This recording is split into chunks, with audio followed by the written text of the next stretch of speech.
It's not an idea. It's not going to host Include bad bitches in your... How can I think they know we don't have a facilities. I really don't know why. so like Do we have a court?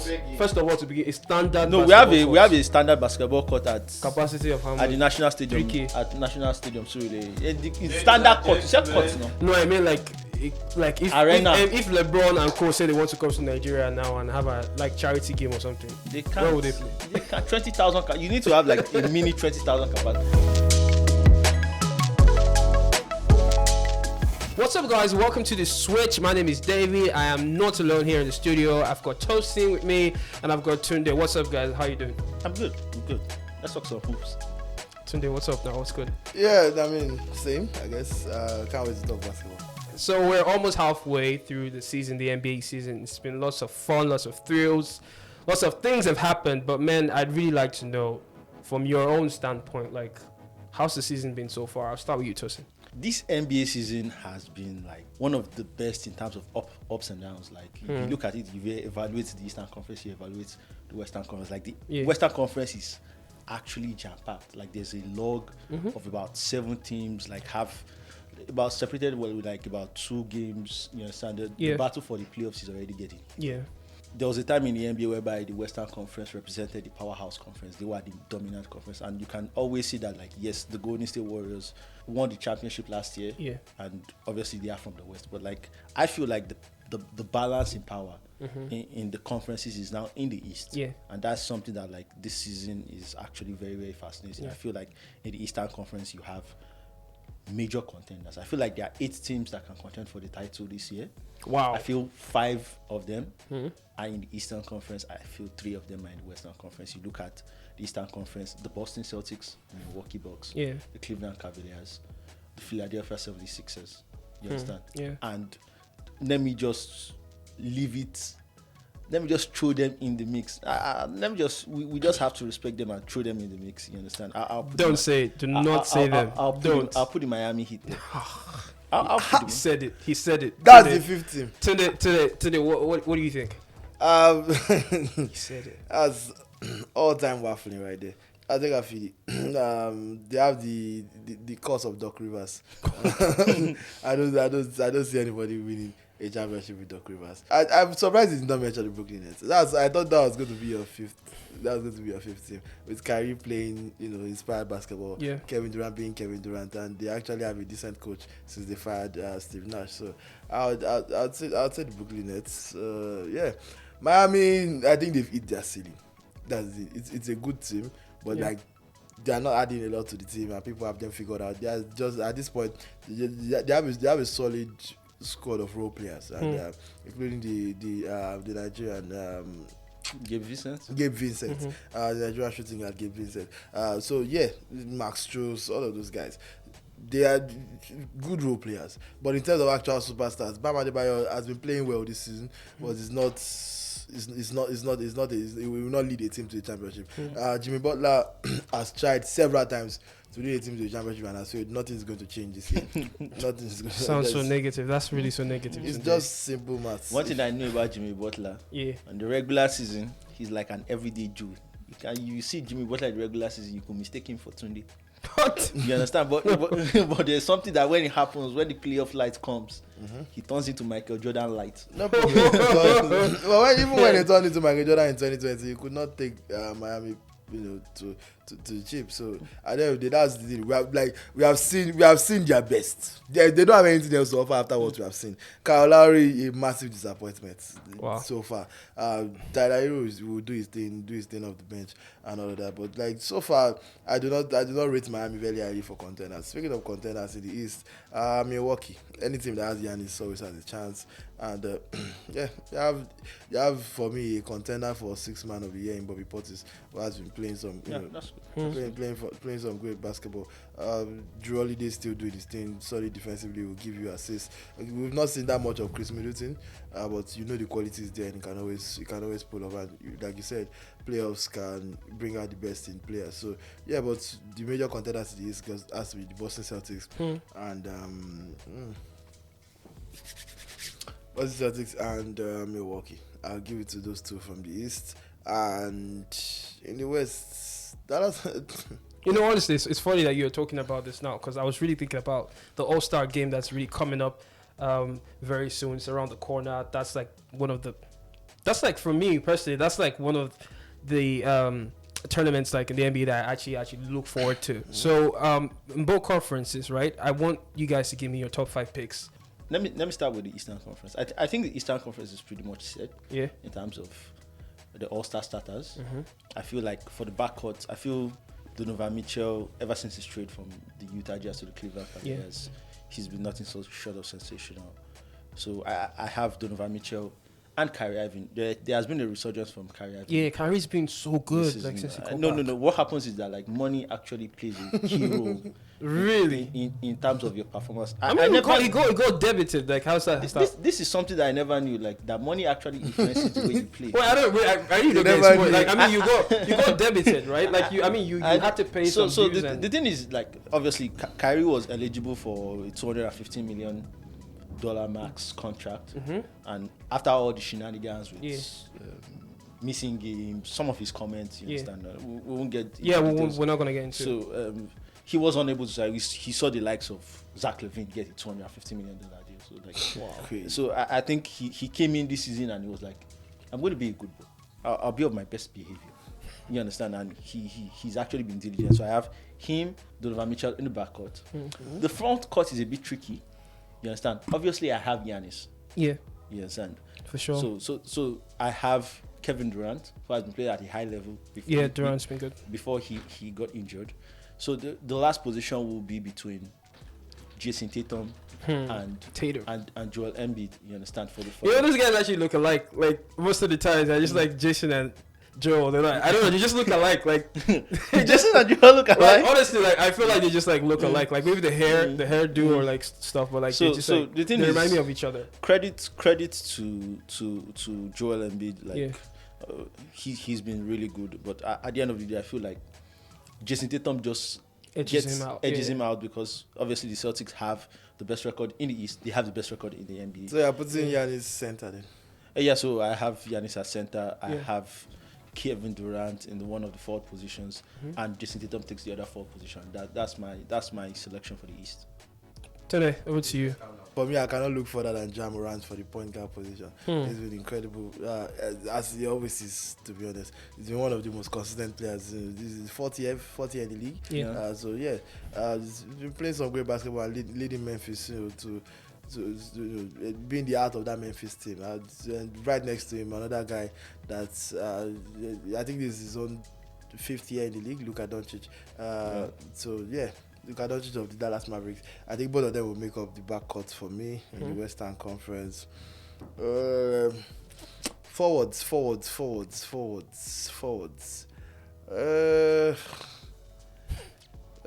You have options. I know. It's a bit tricky for him. I think Zion Williamson has been very good. I know, but I'm trying to think. I feel like there's somebody I'm supposed to. I feel Lauri Markkanen has been very good. Lauri has been great. So it's like, for me, between Lauri and Zion for that power forward position. No, let me skip the forward position. I'll just go center. We know who the center is. Nikola Jokic. That's pretty much a given. Okay, back to power forward. I'll go with Zion. But Lauri has been fantastic. Honorable shout out to Lauri. And for small forward, I'll go. I don't know why Andrew Wiggins is coming on my mind. You name Andrew Wiggins there. I think we'll just have to like tape this show another day. I think LeBron has been good. I intentionally kept him because honestly, like really, man. LeBron has been fantastic. From a neutral point of view, LeBron has not been bad, but like the Lakers have been bad. That's the only reason I was skeptical about calling LeBron, and also Tosin will say, "Oh, I'm being nepotistic. I'm a LeBron fan." I knew he was being cautious. That was why I didn't want to call LeBron, but just screw it. LeBron small forward, Zion power forward, couldn't resist. Jokic center, backcourt of Doncic and Ja Morant for the West. I just feel like there are players that he knows he's supposed to call, but he's not going to mention them. And because I really don't know what he judges his standards based on. Like really, but how they've been playing this season. I'm not. So you're not one for reputation. Like I mean. I mean, like I said, Steph is the only person I know that probably should be here that's not here. Yeah. But like, he was injured for a huge part of the season. I cannot just overlook that. Like, so I cannot overlook that. Other when he's actually played, he's been the best point guard in the league. There's no doubt about that.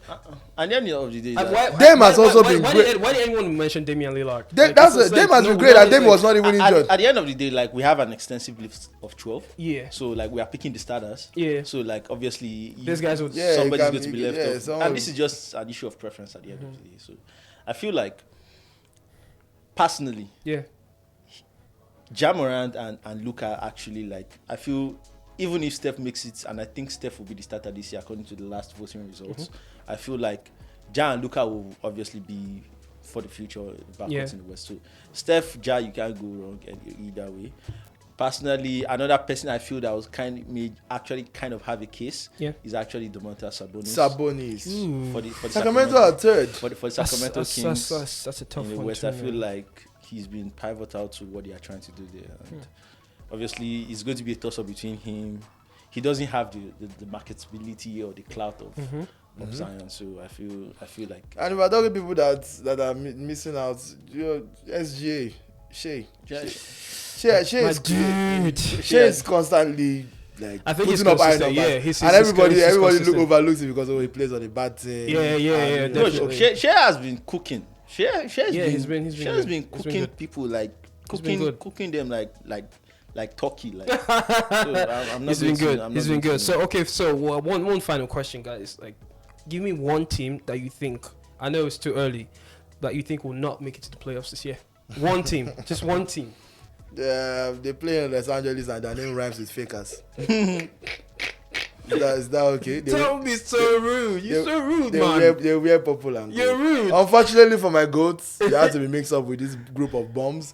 I do not see how the Lakers make. They are currently, where are they? They're 13th. They still have a losing record halfway into the season, 20 and 25. That 13th on the log. So Russia will have a black president before the Lakers will make the playoff final. I do not even see how they make the play. I do see how they make the play-ins. If they extended the playoffs to 13, they will somehow finish 14. Nah, man, you're rude, man. Tosin, what do you think? One team that won't make it to the playoffs. To the playoffs, and obviously he already took the Lakers. Obviously, I think the Lakers are kind of a shoo-in for missing the playoffs. Oh, wow. When we look at the Western Conference, I actually think the playoffs, not the play-in. No, the playoffs. I actually think. Yeah, you have to go from the East. I already took the East. No. The East is pretty much. I just want to know. It doesn't matter. It doesn't matter. The way the East is set up, like, you pretty much know the teams that are going to make. Really? I don't think Atlanta will make it. You don't think Atlanta will make it? Yeah, I don't think. I think they will fall off. Hawks. I don't think they will make it. No way. Playoffs, like that's top 6. Playoffs, play-ins. Bro, Atlanta is 6th right now. Yeah, I'm sure. That's the point I'm making.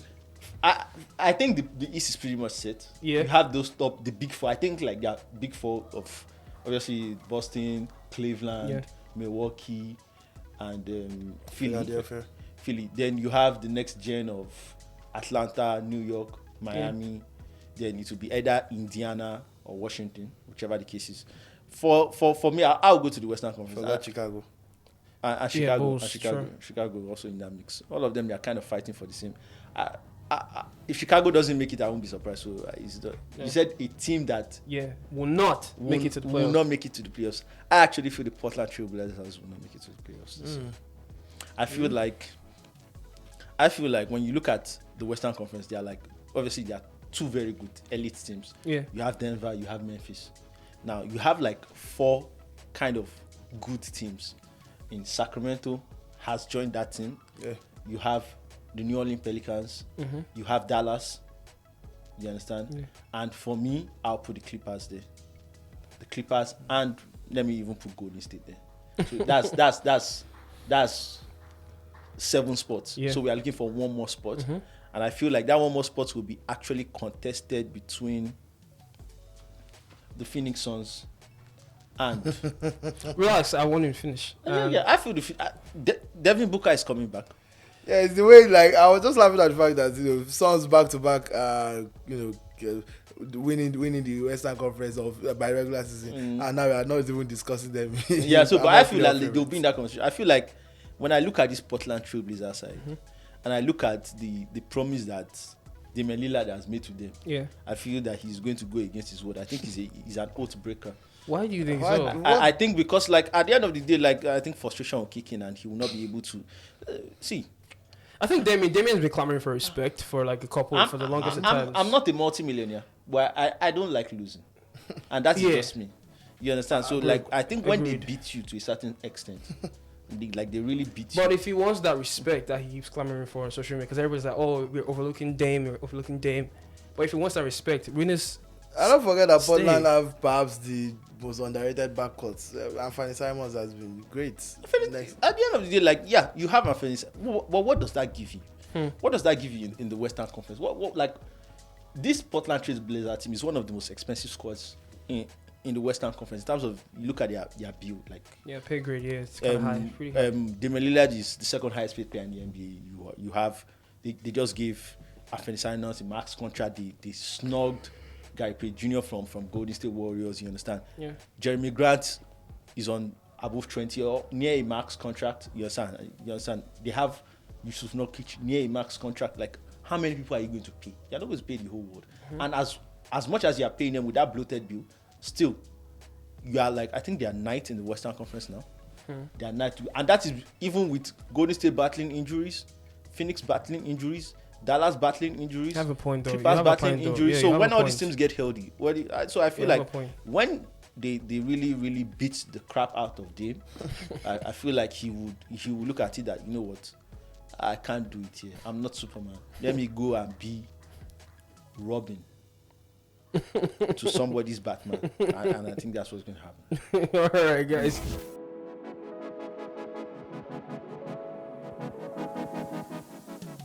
This week's spotlight is on Nigerian NBA star Precious Achiuwa. Precious Achiuwa was born in Port Harcourt, Nigeria. At the age of 14, he decided to move to the United States of America to pursue his basketball career. When he traveled to the United States of America, he didn't have much basketball knowledge, so he played for several schools and ended up at the Montevideo Academy for basketball. During his time at Montevideo Basketball Academy, Precious Achiuwa was a 5-star recruit and a McDonald's All-American, and decided to select the Memphis Tigers basketball team to continue his basketball journey in the NCAA. During his time with the Memphis Tigers, he was an outstanding player and was crowned ACC Player of the Year in the year 2020 and opted to declare his eligibility for the NBA draft. After Achiuwa declared for the NBA draft in 2020, he was scrutinized and selected as the 20th overall pick in the first round by the Miami Heat. So Achiuwa signed a $12.5 million contract with the Miami Heat. After his first season, he opted to play for the Nigerian national basketball team at the Tokyo 2020 Olympics in Japan. After his performance for Team Nigeria at the Tokyo 2020 Olympics, Achiuwa was included in a trade from the Miami Heat to the Toronto Raptors.